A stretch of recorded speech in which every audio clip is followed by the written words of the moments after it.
Moving along, question 5. Will your government shift spending away from infrastructure that increases climate pollution, like urban highway expansion, to things that reduce climate pollution and greenhouse gas emissions, like public transit and via rail?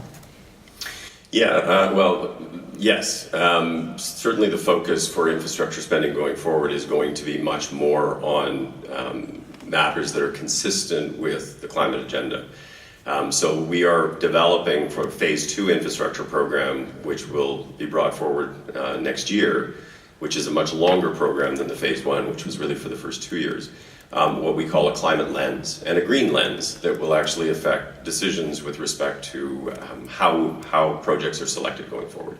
There definitely is a strong preference for public transit over building of new highways. There's no question about that.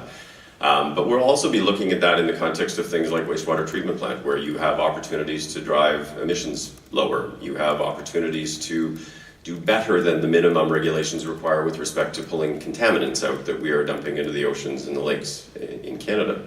So there definitely will be a green lens on infrastructure. With respect to via rail, I don't really know the answer to that. I mean, but that is probably a whole range of other issues associated with via rail. I mean, the economics associated with via were one of the reasons why it had a lot of trouble. It required a massive subsidy on an ongoing basis. So I don't know where we sit with via rail, but certainly in terms of public transit, and you've seen that in terms of the investments that we've committed to here in Metro Vancouver.